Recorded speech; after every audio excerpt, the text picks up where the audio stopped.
شیخ عبدالسلام سلفی حفظہ اللہ جمعیت اہل حدیث کے امیر ممبئی کے. اس وقت یہ مبالغہ نہیں ہوگا اگر یہ کہا جائے کہ ہندوستان میں جس طرح جمعیت اہل حدیث ممبئی کی طرف سے منہجیت کی خالص کتاب و سنت کی تعلیم جس طریقے دی جاتی ہے وہ شاید ہندوستان کے کسی اور علاقے میں یہ تو نہیں کہوں گا کہ نہیں پائی جاتی ہوگی، لیکن کم ضرور ہوگی. یہ ہم سب کے لیے بڑی خوشی کی بات ہے. شیخ محمد بن رمضان حاضری بہت معروف جو ہے شخصیت ہیں، ہم سب کے استاد ہیں مناج کے حوالے سے، کتاب و سنت پر استقامت اور مضبوطی کے حوالے سے، اور دنیا کے کسی بھی کونے میں اگر کوئی حدیث عالم ہم سے محبت کے حوالے سے پورا خاندان ان کے سارے بھائی لوگ معروف اسلام لے کر. تو شیخ محمد بن رمضان حاضری صاحب پہلی بار ہندوستان جا رہے تھے تو شیخ ربیع بن ہادی مدخلی رحمۃ اللہ علیہ، نام سنے کہ نہیں سنے؟ جن کو جیسے مدخلی لوگ کہتے ہیں کہ یہ مدخلی ہے، ربیع بن ہادی مدخلی رحمۃ اللہ علیہ، وہ کہنے لگے کہ آپ ہندوستان جا رہے ہیں. میں وہاں رہ چکا ہوں، جامعہ سلفیہ جو ہماری یہاں بان شان ہے اس میں مدرس رہ چکا ہوں. وہاں کے اہل حدیث علماء ہمیں جانتے ہیں، جمعیت الجماعت جانتی ہے، تو میں کچھ آپ کے لیے تذکیہ خطاب لکھ دیتا ہوں. تو شیخ نے انکار کر دیا، کہا کہ ہم کو آپ کی خطاب کی ضرورت نہیں ہے. کہا کیوں؟ کہا اس لیے نہیں ضرورت ہے کہ جو اہل حدیث ہوں گے جب میں گفتگو کروں گا سمجھ جائیں گے کہ میں بھی اہل حدیث ہوں، لہٰذا مجھے ضرورت نہیں ہے آپ کے خطاب کی اور آپ کے تذکیے کی. تو انسان منہج کے حوالے سے، عقیدے کے حوالے سے وہ مضبوطی ہونی چاہیے. انسان دنیا کے کسی بھی کونے میں رہے اس کا ایک چھوٹا امتیاز باقی ہے. انسان اگر اپنی شناخت کھو دیتا ہے تو انسان کا وجود ختم ہو جاتا ہے، وہ اس کا وجود باقی نہیں رہے گا.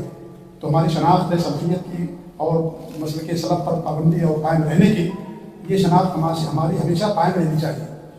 اسی میں ہماری بقا ہے، اسی میں ہمارے لیے برکت ہے، سمجھ لیجیے. اور یہ مطلوب ہے ہم سے. جب حق وہی ہے تو حق پر استقامت مطلوب ہے، اور اس کے علاوہ کوئی حق نہیں ہے، اس کے علاوہ کوئی حق نہیں ہے، اور حق کے علاوہ گناہ کے سوا کچھ نہیں ہوتا ہے. لہٰذا جب حق ہے آپ اس پر مطمئن ہیں، آنے ہیں، تو اس پر قائم بھی رہنا چاہیے اور پر اللہ اس کا اظہار بھی کرنا چاہیے. ہاں، حکمت کے تقاضے ہیں. بہت سے لوگوں کو دیکھا گیا کہ وہ مخالفت کرتے رہے حق کی، مخالفت کرتے رہے اہل حق کی، مخالفت کرتے رہے اس مملکت توحید کی، سعودی عرب کی، اور مخالفتوں کے مخالفین کے سرکل میں رہے. بہت سارے اصولوں کی مخالفت کرتے رہے علماء کی. لیکن یہ مرحلہ ان کا جو تھا وہ سچائی اور صحیح دین سے دوری کا تھا، صحیح علم سے دوری کا تھا. جب انہیں صحیح علم ملا، صحیح پہچان ہوئی، جان سکے، تو وہ تائب ہو گئے، رجوع کر لیا انہوں نے. اور مسئلہ یہ ہوتا ہے کہ جب تک آدمی کے پاس علم نہیں، اور علم نہ ہونے کی بنیاد پر جو بہت سارے کام و انجام دیتا رہتا ہے، تو اس کے لا علمی کی بنیاد پہ کیے ہوئے کام کے جو انجام ہوتے ہیں، ہلاکتیں ہوتی ہیں، فساد ہوتا ہے، اس سے جوجھتا ہے، گزرتا ہے، اور وہ فساد اس کی بنیاد، اس کے عمل قول کی بنیاد پر پھیل جاتا ہے. اہل سنت جو اہل الحدیث ہیں، حقیقت میں اہل سنت تو اہل الحدیث ہی ہیں. ابھی ہم لوگ شیخ کے یہاں گئے جس کا تذکرہ آپ نے کیا، وہاں شیخ کیا ہے، عامل ہے، کام کرنے والا. اس سے پوچھے کہ تمہارا مسلک کیا ہے، طریقہ کیا ہے، تو کہا میں سنی ہوں. کہا میں سنی ہوں. تو جب کوئی ہندوستانی کہے میں سنی ہوں تو سمجھ لیجئے کہ وہ قبر پرست ہے یا قبر پرست کی جماعت کا ہے. اب وہ آخرکار اسے ماننا پڑا کہ میں سنی ہوں، مزار پہ تو نہیں جاتا لیکن میلاد وغیرہ بناتا ہوں. تو یہ فرق جو ہے، یہ چیز دیکھیں. یہاں آپ کے یہاں اگر کوئی سنی کہے میں اہل سنت والجماعت سے ہوں، تو آپ کے یہاں سے مراد اہل سنت والجماعت یعنی سلف کے طریقے پر. ہمارے ہندوستان میں جب کوئی کہے سنی ہو تو اس کا معنی یہ کہ وہ بریلوی مکتب فکر کا. ان ساری چیزوں کی تفریق کی بھی ضرورت پڑتی ہے، علم کی ضرورت پڑتی ہے، رہنمائی کی ضرورت پڑتی ہے. ہم ہندوستانیوں کے لیے اس کے چارہ نہیں ہے کہ ہم اپنے آپ کو اہل الحدیث کہنے سے بچیں. کہے بغیر چارہ نہیں ہے. سلفی بولے بغیر، سلفی نسبت کے بغیر ہمارے لیے چارہ نہیں. تو اللہ تعالی ہم سب کو صحیح سمجھ عطا فرمائے.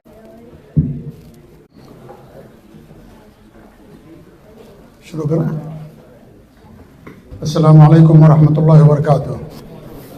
الحمدللہ رب العالمین الرحمن الرحیم مالک یوم الدین واشہد ان لا الہ الا اللہ وحدہ لا شریک لہ واشہد ان محمدا عبدہ ورسولہ المبعوث رحمۃ للعالمین صلوات اللہ وسلامہ علیہ وعلی آلہ وعلی اصحابہ ومن اہتدی بہدیہ واستنى بسنتہ الی یوم الدین. وبعد. معزز علماء کرام، متعاونین اور حاضرین کرام و سامعین، یہ ہمارے لیے بڑی سعادت اور خوشی کی بات ہے کہ اس وقت ہمارے درمیان ہماری جماعت کے 3 علماء کرام تشریف فرما ہیں۔ میری مراد شیخ شاہ فاضل سنابلی صاحب جو میری دائیں طرف بیٹھے ہوئے ہیں، جو اس وقت جامعہ اسلامیہ مدینہ منورہ میں طالب علم ہیں، کلیۃ الشریعہ میں زیر تعلیم ہیں، اور دوسرے شیخ انصار زبیر صاحب، آپ سب لوگوں کے استاد ہیں، شیخ ہیں، کئی سالوں تک جبیر دعویٰ سینٹر میں دینی اور تبلیغی دعوتی خدمات اور فرائض انجام دے چکے ہیں، جو کسی تعارف کے محتاج نہیں ہیں۔ آپ سب لوگ ان سے واقف ہیں، آتے جاتے رہتے ہیں، سلسلہ ان سے جڑے ہوئے ہیں، یہ بڑی خوشی کی بات ہے۔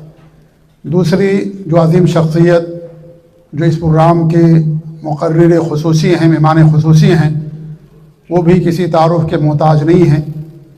ایک مشہور نام ہے، منہج کے حوالے سے، سلفیت اور اہل حدیثیت کے حوالے سے شیخ عبدالسلام سلفی حفظہ اللہ، جمعیت اہل حدیث کے امیر ممبئی کے۔ اس وقت یہ مبالغہ نہیں ہوگا اگر یہ کہا جائے کہ ہندوستان میں جس طرح جمعیت اہل حدیث ممبئی کی طرف سے منہجیت کی خالص کتاب و سنت کی تعلیم جس طریقے دی جاتی ہے، وہ شاید ہندوستان کے کسی اور علاقے میں، یہ تو نہیں کہوں گا کہ نہیں پائی جاتی ہوگی، لیکن کم ضرور ہوگی۔ یہ ہم سب کے لیے بڑی خوشی کی بات ہے کہ شیخ محترم تشریف فرما ہیں، اور یہ ہمیشہ سے روایت رہی ہے، اور یہ علماء کا دستور رہا ہے کہ جب ایک عالم ایک شہر سے دوسرے شہر جاتا ہے تو شہر کے لوگ اس سے علم حاصل کرتے ہیں۔ محدث ایک جگہ سے دوسری جگہ جاتا تھا، لوگ اس سے علم حاصل کرتے تھے، حدیثیں سنتے اور سیکھتے تھے۔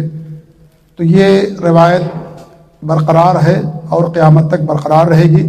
اس سے علم کی اشاعت ہوتی ہے، اور اس سے انسان کے منہج کی اور اس کے عقیدے کی پہچان ہوتی ہے۔ آدمی وہی اترتا ہے جو اس کے ساتھ جس کا یعنی تعلق ہوتا ہے، اور جس کے ساتھ اس کا اٹھنا بیٹھنا ہوتا ہے۔ اسی لیے کوا کوے کے ساتھ اٹھتا ہے، اور بعض پرندوں کے ساتھ اٹھتا ہے۔ جو سلفی ہیں، اہل حدیث ہیں، وہ سلفی اور اہل حدیث کے ساتھ اٹھتے بیٹھتے ہیں، آتے جاتے ہیں، اور جو بدعتی ہیں، اہل بدعت ہیں، اہل باطل خرافات ہیں، وہ ان کے ساتھ اٹھتے بیٹھتے ہیں۔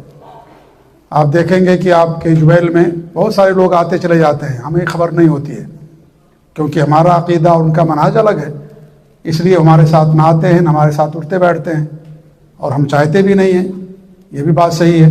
تو بہرحال کہنے کا مقصد یہ ہے کہ یہ ہمارے لیے بڑی سعادت اور خوشی کی بات ہے کہ اس وقت ہمارے درمیان 3 علماء کرام تشریف فرما ہیں، اور ہم تینوں سے انشاءاللہ استفادہ کریں گے۔ لیکن ہمارا بڑا استفادہ جو اس پروگرام کے مقرر خصوصی ہیں شیخ عبدالسلام سلفی حفظہ اللہ سے، جس ترتیب کے ساتھ میں نے نام لیا ہے اسی ترتیب کے ساتھ میں دعوت دوں گا اپنے علماء اور مشائخ کو۔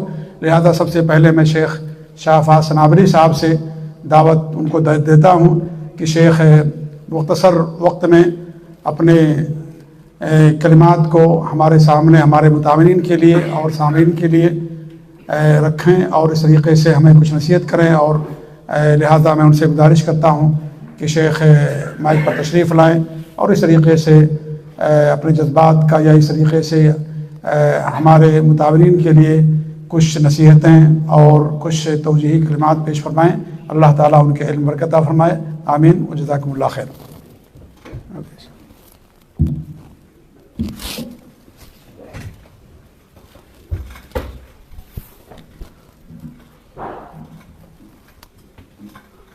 السلام علیکم ورحمۃ اللہ وبرکاتہ۔ الحمدللہ والصلاة والسلام علی رسول اللہ، اما بعد، معزز علماء کرام اور دیگر حاضرین، ہمارے لیے بڑی سعادت کی بات ہے کہ آج آپ کے روبرو حاضر ہیں۔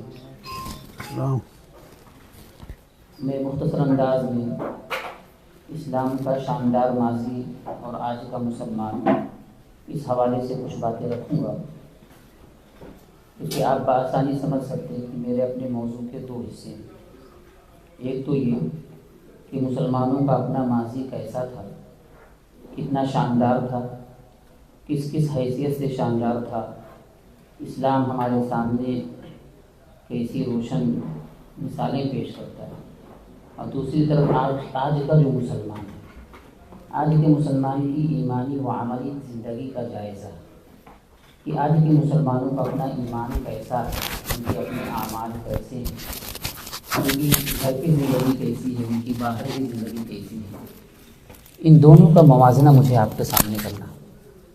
مقصد یہ ہے کہ ہم اپنے ماضی کو یاد کر کے اپنی مستقبل کی اصلاح کر سکیں، ہم اس حقیقت کو یاد کر سکیں کہ اللہ تعالیٰ نے جو قرآن کریم بھیجا تھا آج بھی موجود ہے، پیارے نبی صلی اللہ علیہ وسلم کی جو احادیث تھیں آج بھی موجود ہیں، اور اگر میں یہ کہوں تو آپ تعجب نہ کریں کہ آج کا مسلمان کتاب و سنت تک زیادہ آسانی کے ساتھ پہنچ سکتا۔ پھر سوال یہ پیدا ہوتا کہ قرآن بھی وہی ہو، حدیث بھی وہی ہو، ہمارا رب بھی وہی ہو، اور ہمارا دعویٰ کہ ہم اس نبی کے امتی ہیں اور نبی کی سنتیں بھی باقی ہوں، لیکن آج کا مسلمان ماضی کے مسلمانوں سے مختلف نظر آئے، آج کے مسلمانوں کے اپنے اعمال، آج کے مسلمانوں کی اپنی زندگی ماضی کے مسلمانوں سے مختلف نظر آئے، یہ بات سمجھ میں آنے والی نہیں۔ پیغام یہ دینا ہے کہ ہم سب مل کر اپنے نفوس کا جائزہ لیں، اپنے آپ کا جائزہ لینے کے بعد جو بنیادی پیغام ہوگا فَفِرُّوا إِلَى اللَّهِ، پھر سے ایک مرتبہ اللہ کی طرف دوڑو، دوسرے الفاظ میں توبہ کرو، دوسرے الفاظ میں رجوع کرو، تم اللہ کے بندے ہو، صحیح معنوں میں اللہ کے بندے بن جاؤ، تم نبی کے امتی ہو، نبی کی سنتوں کے متوالے بن جاؤ، تم مسلمان ہو تو اسلام تمہاری اپنی زندگی میں نظر آنی چاہیے، ایک مسلمان چلتا پھرتا کتاب و سنت کا پیکر نظر آنا چاہیے۔ یہی میرا اپنا پیغام ہے۔ دیکھیے، میں اپنی گفتگو کا آغاز زمانے جاہلیت کی باتوں کے تذکرے سے کرتا ہوں۔ دیکھیے، انسانی زندگی میں سب سے اہم چیز انسان کا ایمان و عقیدہ ہوتا ہے۔ مکہ کے مشرک ایمان و عقیدہ کے حوالے سے اتنے کمزور تھے، اتنے کچے تھے کہ جس پر ان کا دل آتا اس کی عبادت شروع کر دیتے۔ صحرا کی زندگی ہے، اگر پتھر نہیں ملتا بالو کو جمع کرتے، اس پر بکری کا دودھ دوہتے، بت بناتے اور اس کی عبادت شروع کر دیتے۔ اجوا کھجور کھانے کی چیز، اس کو پیس کر بت بناتے، عبادت کرتے اور بھوک لگتی توڑ کر کھا جاتے۔ یعنی آپ دیکھیں، جہالت، لا علمی، لا تعلقی اور اللہ سے دوری کا یہ نتیجہ، یہ ماحول، یہ معاشرہ۔ لیکن جب رب کا پیغام آیا، پیارے نبی نے درس دیا، وَإِذَا سَأَلَكَ عِبَادِي أَنِّي فَإِنِّي قَرِيب، جب نبی نے درس دیا، اس درس کا نتیجہ یہ ہوا کہ نہ پھر کوئی پتھر رہا، نہ کوئی شجر رہا، نہ کوئی اور چیز رہی۔ یعنی اللہ سے رشتہ اتنا مضبوط ہو گیا، رب پر یقین اور بھروسہ اور توکل ایسا ہو گیا کہ بس رب کا سہارا ان کے لیے کافی۔ یہ ہمارا روشن ماضی ہے۔ آپ دیکھیں کس طرح کا سماج تھا، کس طرح کا ماحول تھا، لیکن جب رب کا پیغام آیا، وہ ایسے اللہ والے ہو گئے، اور اللہ سے ایسی سچی محبت، اللہ پر ایسا یقین، ایسا اعتماد اور ایسا بھروسہ کہ آپ دیکھیں ان کا ایمان کس لیول کا تھا، توکل کس لیول کا تھا۔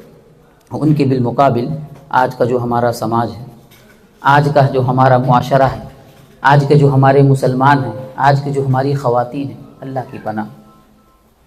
دیکھیں، میں صرف آئینہ دکھاتے چل اور آگے بڑھیں، ایمان و عقیدہ سے اور آگے بڑھتے، ہم بات عبادات کی کرتے، اور عبادتوں میں سب سے اہم عبادت نماز ہے۔ پیارے نبی صلی اللہ علیہ وسلم نے بیان فرمایا، کل قیامت کے دن جو سب سے پہلا سوال ہوگا وہ نماز کے حوالے سے ہوگا۔ یعنی عبادتوں میں، ہماری زندگی کا بنیادی مقصد عبادت، عبادتوں میں بھی سب سے اہم عبادت نماز۔ ہمارے صحابہ تو ایسے تھے کہ نماز چھوڑنا تو جانے دیں، کوئی عشاء اور فجر میں پیچھے ہوتا، چھوڑتا نہیں، پیچھے ہوتا تو یہ خیال اور یہ گمان کہ شاید منافق۔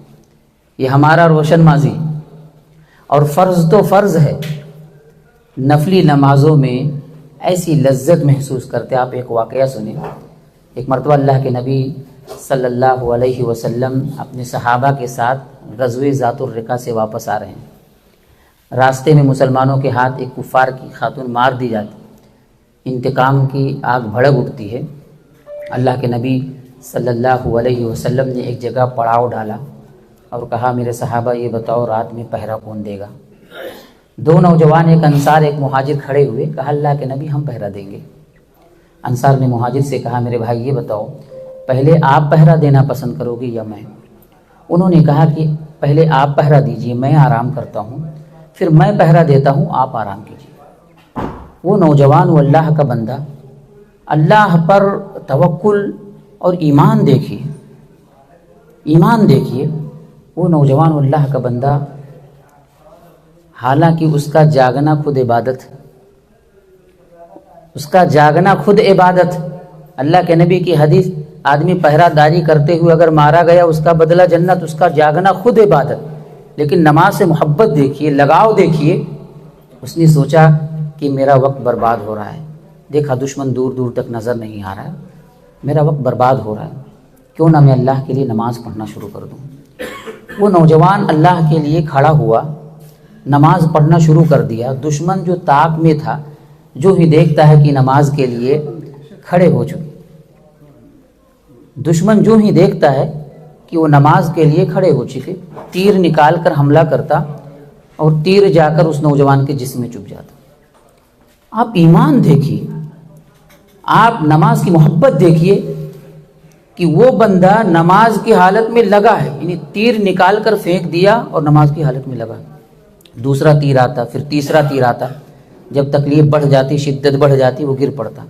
اس نوجوان کی آنکھ کھل جاتی اور کہتا میرے بھائی اتنا بڑا معاملہ، اتنا بڑا حادثہ تم نے جگایا کیوں نہیں؟ وہ کہتا میرے بھائی دراصل بات یہ ہے کہ میں نماز پڑھ رہا تھا، اللہ کی عبادت کر رہا تھا اور ایسی آیت کی تلاوت کر رہا تھا اور اتنا مزہ آ رہا تھا کہ پھر میں نے پسند نہیں کیا کہ نماز کو چھوڑ کر اس دشمن کا مقابلہ کروں. سوچو کیسے اللہ والے تھے، کیسے اللہ والے تھے اور نماز میں کیسی مٹھاس اور کیسی لذت محسوس کرتے. میں سب سے پہلے اپنے آپ سے پھر آپ سب سے یہ پوچھنا چاہوں گا کیا پوری زندگی میں ایک نماز بھی ایسی نصیب ہوئی؟ ہماری صورتحال یہ ہے کہ اگر نماز کی توفیق بھی ملتی ہے، چہرے پر اداسی ہوتی، بے اطمینانی کی کیفیت ہوتی، دل دماغ کہیں اور ہوتا. ہمارے صحابہ نماز میں ایسی لذت، ایسی مٹھاس محسوس کرتے میرے بھائیوں. اور آپ بتائیں ایک مسلمان دین سے اتنا دور ہو جائے، اپنے دین سے اتنا دور ہو جائے کہ اس کو بٹھا کر یہ بات سمجھائی جائے کہ اس کے لیے نماز کتنا ضروری ہے، اس کے لیے نماز کتنا اہم ہے. اور آگے بڑھیں. دیکھیے اسلام ایک ایسا دین ہے جو ہمیں یہ تعلیم دیتا ہے کہ ساتھ میں رہنے کی وجہ سے، ساتھ میں اٹھنے بیٹھنے کی وجہ سے اگر کبھی انبن ہو جائے، کوئی معاملہ ہو جائے تو معاف کر دو، درگزر سے کام لو. اور میرے بھائیوں معاف کرنے میں جو مزہ ہے، جو لذت ہے، وہ بدلہ لینے میں نہیں. میں آپ کے سامنے ایک واقعہ رکھوں. ایک مرتبہ اللہ کے نبی صلی اللہ علیہ وسلم اپنے صحابہ کے ساتھ مسجد میں بیٹھے ہوئے تھے. اللہ کے نبی نے کہا کہ ایک ایسے نوجوان آنے والے ہیں جو جنتی ہیں. صحابہ نے دیکھا کہ ایک نوجوان آئے، وضو کی، نماز ادا کی اور اللہ کے نبی سے ملاقات کی اور چلتے بنے. دوسرے دن بھی اللہ کے نبی نے کہا کہ ایک ایسے نوجوان آنے والے ہیں جو جنتی ہیں. صحابہ نے دیکھا وہی نوجوان نکل کر آیا. تیسرے دن بھی اللہ کے نبی نے کہا کہ ایک ایسے نوجوان آنے والے جو جنتی ہیں. صحابہ نے دیکھا وہی نوجوان نکل کر آیا. عبداللہ بن عمرو بن عاص رضی اللہ تعالیٰ عنہ اٹھے، گئے، ان سے ملاقات کی اور کہا میرے بھائی میں آپ کے ساتھ آپ کے گھر پہ رہنا چاہتا ہوں. گھر پہ رہنا شروع کر دیا. 3 دن ہو گیا. کیا دیکھتے جو اعمال میرے اس نوجوان کی، جو زندگی میری اس نوجوان کی. کہا کیا خاص بات ہے؟ پکڑا اور کہا میرے بھائی دیکھ تیرے ساتھ رہنے کی کوئی خاص بات نہیں، کوئی خاص وجہ نہیں، بس بات اتنی ہے کہ اللہ کے نبی نے 3 مرتبہ بیان فرمایا کہ آنے والا نوجوان جنتی ہے. میں آپ کے ساتھ رہنا اس لیے چاہتا تھا تاکہ میں دیکھوں کہ وہ عمل کون سا ہے جس کی بنیاد پر اللہ کے نبی نے جنت کی بشارت دی. انہوں نے کہا کوئی خاص بات نہیں، کوئی خاص عمل نہیں جو زندگی آپ کی میری. ہاں ایک معمول ہے جو میرا اپنا معمول ہے، وہ یہ کہ جب میں رات میں سونے کا ارادہ کرتا ہوں تو سونے سے پہلے اپنے دل کو تمام طرح کی نفرتوں سے پاک و صاف کر کے سوتا ہوں۔ یعنی جب بھی میں رات میں سونے کا ارادہ کرتا تو سونے سے پہلے اپنے دل کو تمام طرح کی نفرتوں سے پاک کر کر سوتا ہوں، یعنی دل کو بالکل پاک و صاف کر کے سوتا ہوں۔ عبداللہ بن عمرو بن عاص رضی اللہ تعالیٰ عنہ نے کہا، میرے بھائی یہی وہ عمل ہے جس کی بنیاد پر اللہ کے نبی نے تمہیں جنت کی بشارت دی، اور میرے بھائیوں یہی وہ عمل ہے جسے ہم اپنی زندگی میں نہیں پاتے۔ آج یہ انا، یہ تکبر، یہ بڑک پن، یہ اتنا بڑا معاملہ کہ آدمی پیچھے ہٹنے کے لیے تیار نہیں، آدمی معافی مانگنے کے لیے تیار نہیں ہے، معاف کرنے کے لیے تیار نہیں ہے۔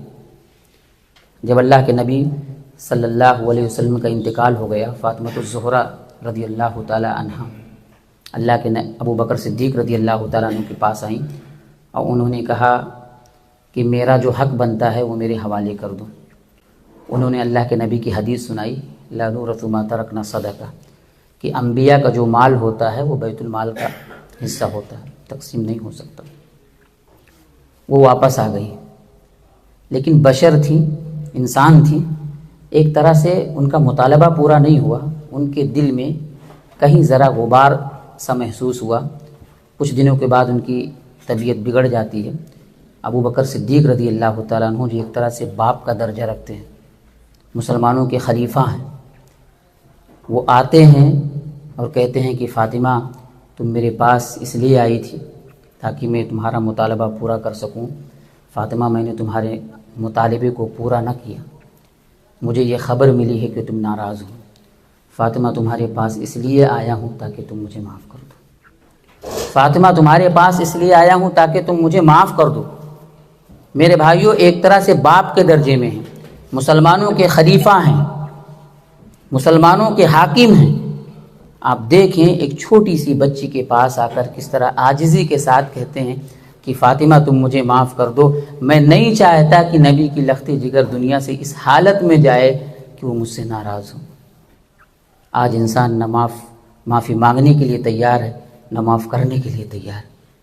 آپ دیکھیں رئیس المنافقین جو منافقوں کا سردار تھا، پوری زندگی اللہ کے نبی کے مشن کے خلاف تھا، صحابہ کرام کا دشمن تھا، نبی کے مشن کے خلاف تھا، مر گیا، اللہ کے نبی نے ایک لمحے میں معاف کر دیا۔ اس کے لڑکے جو صاحب الایمان تھے اللہ کے نبی کے پاس آئے اور کہا کہ میرے والد کا انتقال ہو گیا، میں چاہتا ہوں کہ آپ نماز جنازہ پڑھا دیں۔ میرے بھائیو اللہ کے نبی کا دل دیکھیے، آپ کا ظرف دیکھیے، اس عطے قلبی کا مظاہرہ دیکھیے کہ وہ انسان جو پوری زندگی آپ کے مشن کے خلاف تھا، صحابہ کرام کا قاتل تھا، نبی کا دشمن تھا، اللہ کے نبی نے ایک لمحے میں معاف کر دیا، ایک لمحے میں معاف کر دیا۔ میرے بھائیو یہ ہمارے نبی کی سنت، یہ آپ کا طریقہ، یہ آپ کا اخلاق، یہ آپ کا برتاؤ۔ لیکن اللہ کی پناہ اس حوالے سے ہم بڑے کوتاہ واقع ہوئے، بڑے کوتاہ واقع ہوئے۔ میرے بھائیو دیکھیے یہ موضوع ایسا ہے کہ گفتگو کرتے آپ چلے جائیں۔ ہمارے اسلاف اور صحابہ کی جو روشن زندگی، جو مثالی زندگی، ان کے اعمال، ان کے اخلاق، ان کے کردار کے حوالے سے اگر گفتگو کرنی ہو تو گفتگو کرتے آپ چلے جائیں۔ ہمارے مشائخ موجود ہیں، انشاءاللہ وہ گفتگو کریں گے۔ میں نہیں چاہتا ہوں کہ بہت زیادہ وقت، تذکیری طور پہ یہ چند باتیں آپ کے سامنے رکھی گئی ہیں۔ اللہ سے دعا ہے کہ اللہ تعالیٰ سب سے پہلے مجھے اور آپ سب کو عمل کرنے کی توفیق عطا فرما، آمین۔ السلام علیکم ورحمۃ اللہ وبرکاتہ۔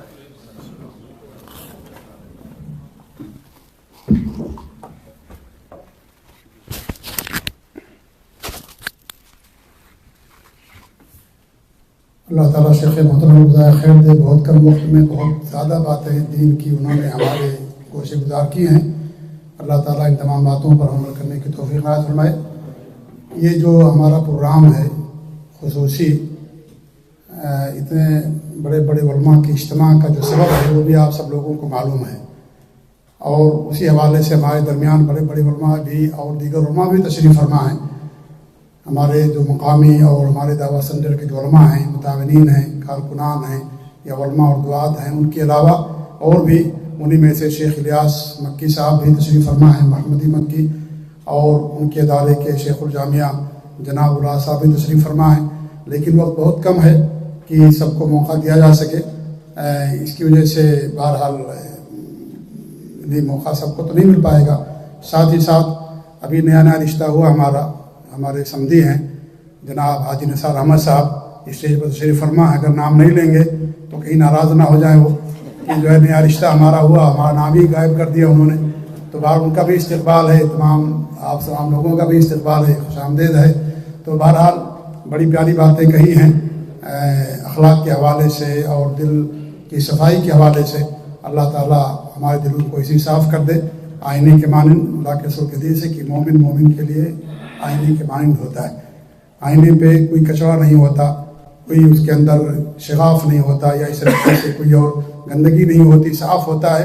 آپ کے چہرے میں جو عیب ہے وہ ساری چیزوں کو بتا دیتا ہے. تو اسی ہمارا بھی ایمان یا ہمارا بھی ایک مسلمان بھائی کے ساتھ رویہ ہونا چاہیے. اللہ تعالیٰ ہمیں عمل کرنے کی توفیق دے.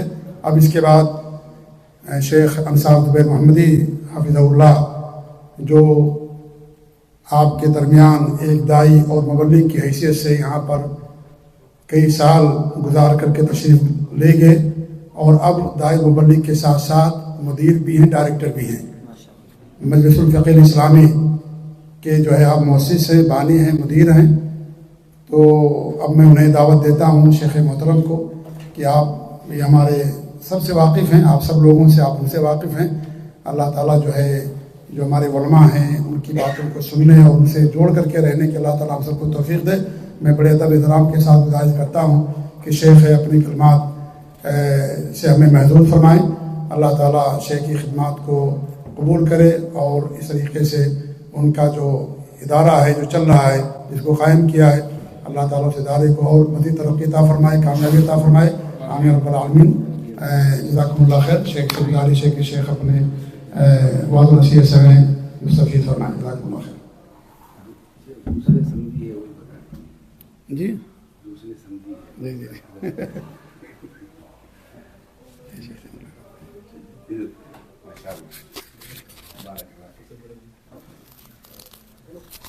السلام علیکم ورحمۃ اللہ وبرکاتہ.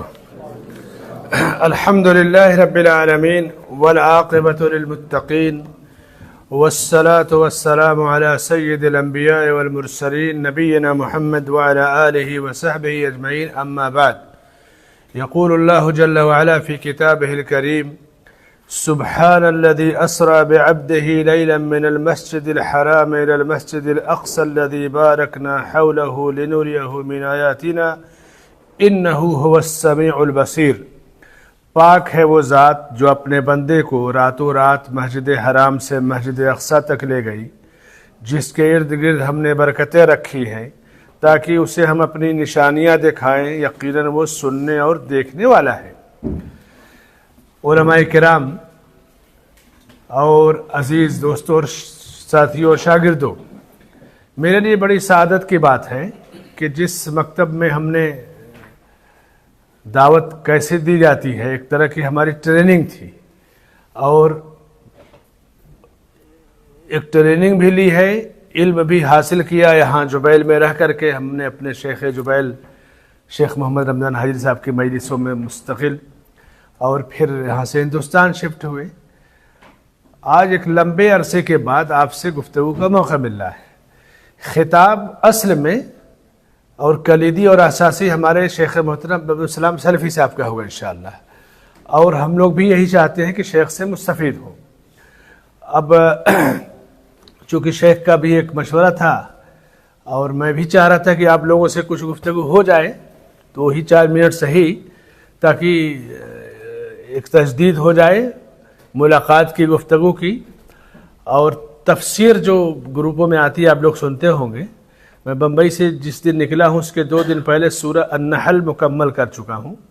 گروپ میں بھلے وہ سورہ آل عمران چل رہی لیکن وہ تفسیر مکمل ہو گئی. ساتھ میں ایک نسخہ رکھ لیتا ہوں کہ سفر میں تیاری ہو جائے گی, واپسی میں جا کر کے اس کی ریکارڈنگ ہو جائے گی. تو سورہ الاسراء اور سورہ بنو اسرائیل, بس چند باتیں اسی آیت سے متعلق ہوگی. سب سے پہلے چیز کہ اللہ تعالیٰ نے سورہ بنی اسرائیل میں, سورہ اسراء میں اپنی پاکیزگی بیان کی ہے, تعریف کیا ہے